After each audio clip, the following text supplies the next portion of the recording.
This is Chuck Sachs for Indie Opera Podcast, and I'm going to be talking with Kathleen Spencer and Megan Gillis, who are the co-executive directors and founders of City Lyric Opera. And we're going to be talking about their upcoming 2019-2020 season. So, hello. Hello. Hi. Thanks for having us. Thank you so much. I'm so glad you were taking the time to talk with me. Yeah. So, let's start with where you two met. Sure. Where was that? It's a good story. We met a number of years ago at a summer program in Atlanta called the Harrow Summer Opera Workshop, and we were actually roommates. That was back in 2011, I believe. 2011, yeah. Yeah. And then kind of went our separate ways. We were both in finishing up undergrad and then reconnected back at Manhattan School of Music for our graduate studies. Yeah. And then, so when we both, that's how we met, was through Harrower. Yeah. And we reconnected there, and then we became friends on the playground as nannies. We both babysat. Yeah. We babysat for kids that went to the same elementary school, so we would hang out on the playground at PS 199. Yeah. Wow, that's here, right? Yes. While you're going through your master's program. Right, Correct, exactly. And how do you feel that your master's program did prepare you in any way for what you're doing now? Yes. Yeah. Because you were both masters of vocal music. Correct. We were both vocal performance majors. We studied opera. When we graduated, we both actually did the audition scene. We did young artist program stuff. But I would say that it definitely prepared us to some degree. It's almost the inspiration for why we started the company was because we saw so many talented people in the city. And part of that was being at MSM. We saw all these talented people. And so we wanted to be able to provide a space for them. And so if it hadn't been for MSM, we definitely wouldn't be where we are now. Yeah, exactly. I think MSM really provided, or graduate studies here in New York really provided us an opportunity to get to know the opera scene in very real terms and provide you with a really fundamental network and connection of different artists all around the city. Mm-hmm. So. And have you been in touch or used anyone at MSN as a mentor for building this company? Mm-hmm. So when we first started out, we connected with Donna Anna. She was super supportive. She told us we needed to build our board, and she said to never stop singing. And I think those things were valuable to us because it kept us connected. Well, the never stop singing kept us connected with the community. Mm-hmm. And she's right, a board is everything. So, and then since then we've been connected with many various coaches, teachers, artists. MSM is a great resource to us. Yeah, absolutely. So, then in 2016, you sat down and decided to do the crazy thing that all New Yorkers do, create a new opera company. Yeah, right. All of them do it, right? It's right. so common. Yeah. Well, like Katie said, we really saw so many of our colleagues and friends and people that are really, really talented artists in the industry that were getting out of conservatory and doing the audition circuit and really didn't have a home here in New York where they could make music and they could create music. And so we wanted to form a company which provided an opportunity and provided the space in a collaborative and welcoming environment for artists to learn and to grow and be compensated for their work. Yeah, a lot of it came from frustration because we were both doing the whole scene, the circuit, and we were frustrated with the way opera companies are run. There's a lot of politics involved. There's a lot of... We have our amount of sopranos for this season. So yes. We won't be singing more sopranos. Yeah. Right. Although it's a little less worse for you than I know I've spoken with African American performers, and they're like, "Oh, we have our black soprano for this season." Oh, it's like, gosh, that's terrible. Really? Yeah. Oh, that's terrible. Absolutely. Yeah, terrible. it's changing. It is changing some, and I know Opera America is doing their best to push it forward. Right. Yeah. Well, diversity is part of our platform as well. Mm-hmm. But no, we were just frustrated because we felt like the companies were not always being equitable, and they were just, they were kind of dated in the way they were running things. So we thought, why not us? You don't really know what you're jumping into until you start doing it, but we thought, hey, why not try and make a change? So 2016, but your first full performance production was not till 2017? Correct. So we formed in November of 2016. We did our first concert in February 2017, and then our first production in May of 2017. So that was a concert of Johnny Skiki, and then that was later. So our first full production was Cenerentola. Okay. In May of 2017. Right. Yes. Yeah. I was looking at my dates wrong. No worries. Right, and then we made ambitiously the next year to do 3 productions in a year in our second season, which was Johnny Skiki, and then Romeo and Juliet, and Elixir of Love in May. Yeah. Yes, that is. Although Romeo and Juliet, if I looked at the pictures correct, was reduced production. Yes. Quite abridged. Yes. Yes, it was more of a. I remember advertising it as Romeo and Juliet and opera-ish. Opera means cabaret performance. Uh-huh. So it was fun. It was fun. It was a really fun show, but it definitely was not the full-fledged opera. Right. And now I saw La Tragédie de Carmen, which was superb. Thank you. And it's the first time I've ever seen that version. Oh. And was that the first time you worked with that size of an orchestra? Yeah. Yes. So that was our first time having an orchestra. Yeah, that was our first time working with an orchestra, period. So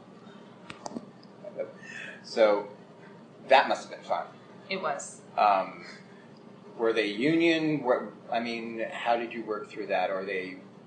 So they were individually contracted. We had a couple of orchestra contractors that helped us fill out the different sections and things like that. But they were very much in line with our mission of providing opportunity to young musicians in the city and young New York-based musicians. So a lot of them were young freelance artists and freelance musicians that are kind of working in multiple genres all over the city. Yeah, they were just starting out in their professional career, most of them. Yeah. And that's good to give them a chance to get used to this type of music. Yeah, absolutely. It's cool. Absolutely. It's really cool. And is your goal to at least do 1 production a year with that size orchestra? Yes. Good. So this year, Hansel and Gretel will Yes. have a reduced. It won't be the full No. full orchestra, but it will have a reduced chamber orchestra. Honestly, there's very few places in the city that can handle even a half-reduced orchestra. Absolutely. And that people, and you still can't afford them. Because I know I've done the work, I've looked at those pricings, and it's insane. Yeah, it is a lot. It's quite a lot. But we do feel like it's really beneficial to our artists and to everyone involved. It changes a production when you add an orchestra. Mm-hmm. Yes. It's completely different to doing it with piano, no matter how often that you do things with piano, or you can add supplementary instruments and things like that. It completely changes the production. Yeah, it changes it for the audience, the performer. It's just all around just a Right, and you had that luck because MSM usually does their productions with With orchestra, with probably large chamber orchestra. Depends on where your performance. If you're on the main stage, it's typically the full orchestra. But it was a good experience. Yeah, absolutely. Yes, because even in musical theater now, it's like having a full orchestra can be. You get used to like 3 pieces, 4 pieces, and you're out of town or something like that. Yeah, right. And it is quite a different feel. It is definitely.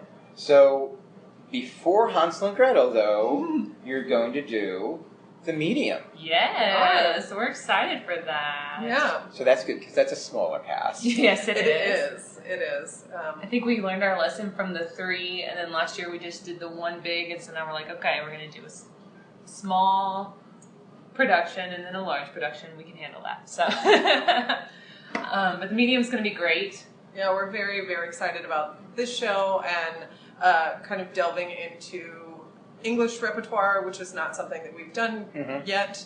And yeah, we're thrilled to be presenting this show. Yeah, it's going to be a cool experience. We're presenting it in an experiential way, so that you come to experience the opera versus witnessing the opera. We've kind of been very fortunate that a lot of our productions have been quite small and I wouldn't say immersive, but they've definitely been right up in your face, and with a lot of them very intimate. That we've Yep. Sat in the front of La Tragédie, you would be splashed. Yeah, you would be splashed. Yeah. Where are you doing medium? Do you have that theater yet? We haven't signed the contract, so we don't want to say it yet. But it's a really cool space. It's probably good. Well, if we get the theater, as soon as it's finalized, it'll be in the 3/4 round, so it'll be more of Yeah, no, I know. I played proscenium, I played thrust, I played three-quarter round. Yeah. Each one has its own. Right. Has its own challenges. Yeah. Three-quarter round is usually the most challenging performers that aren't used to that. Mm-hmm. Although in some sense you don't have, they think, I have to act for all around. It's like, right. no, just be there and they'll catch it. Right. Well, at least this time we're not putting them in a pool in the three-quarter round, so. Well, you can find something else. It is the medium. Yeah, it's true. You can figure something out. Plenty of things you can do. You could put them all in a big crystal ball.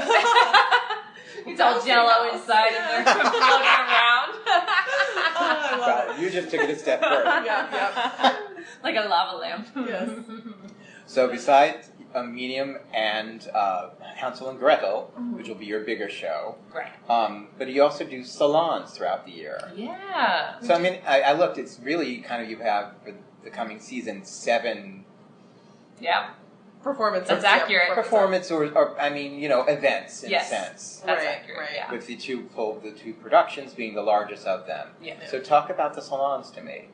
So our salons, a series, the whole way we've set up the organization is we have our salons, which serve our New York City audiences. Mm-hmm. It's a space for us to, so we've come up with a plan. This year we're curating them to educate and to prepare our audience for the main stage production. So our first salon is in October. It's 2 weeks before the medium. Mm-hmm. And it's called What Other Truths Are There? And it's discussing some of the topics that are happening in the medium. We're presenting some of the piece, but it's a talk back with the director and some of the characters about the decisions made.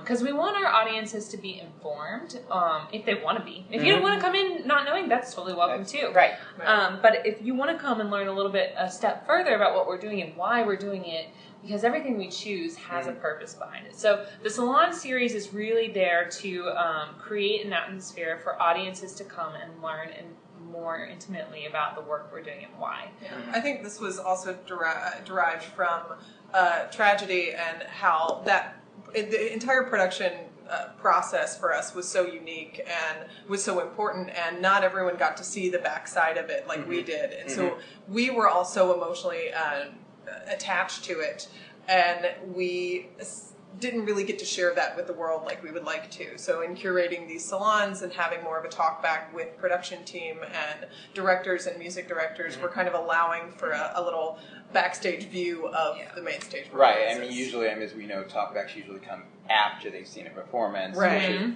Occasionally you get a pre-show talk. Right.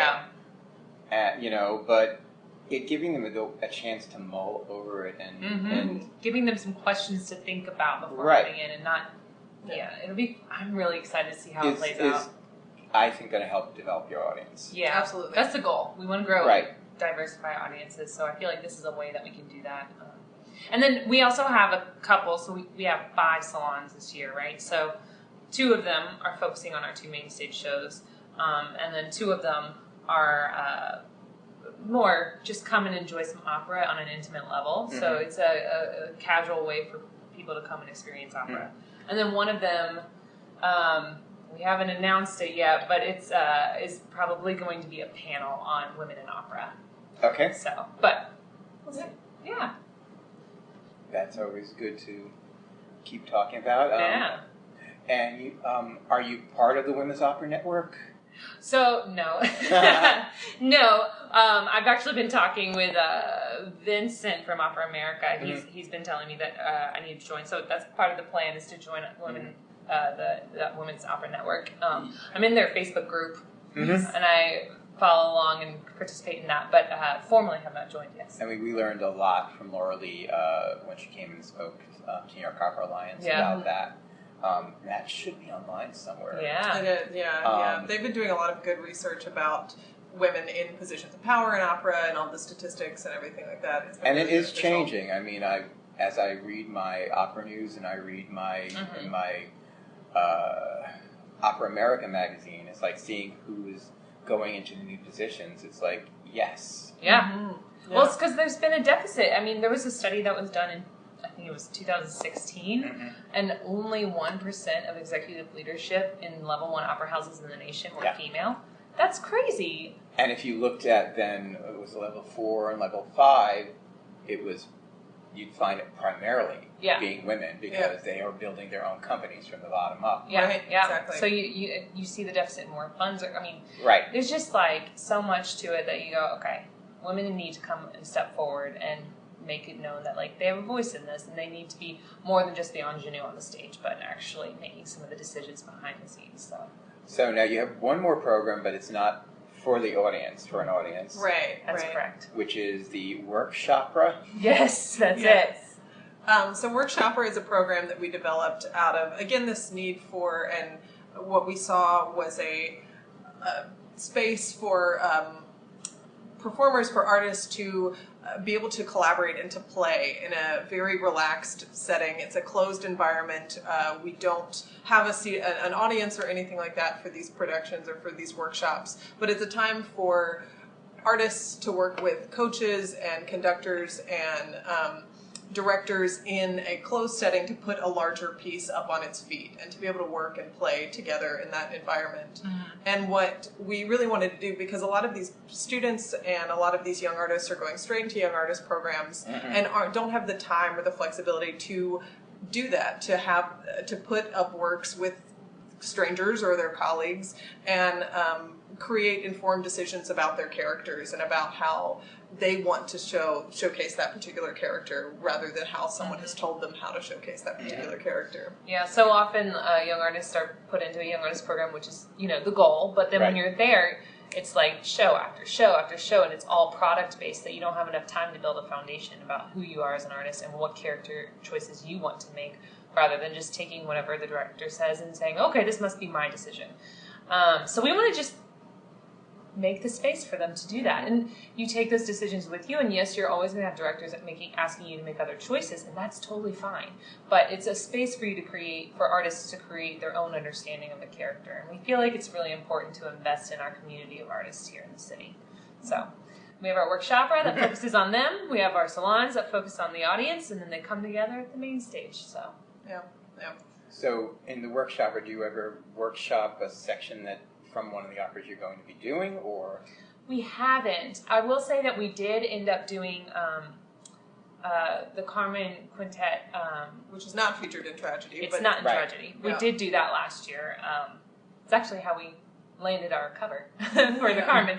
Well, and because it does also become a feeding ground into other programs. That if someone that you've never worked with before, you say, hey, come do this workshop, and they completely blow your mind, then you say, yes, I want to work with you again and again and again. It's a great place for us. You can learn about colleagues, artists, directors, coaches. It's a great space for just the community to come together and get to know one another and work. I do understand. I love process-based work. I'm actually happier in the rehearsal workshop period. It's like that someone else go play the performance. Absolutely. Let's just go play. Yeah. That's the point. Go play. So I'm looking forward to seeing all that you play with this season. Thank you. And it's been delightful talking with you. It was wonderful. Thank you. So the first performance, this first salon is in October. Keep your eyes open for that. And Manatti's The Medium is being presented October 31st through November 2nd at a theater to be announced soon.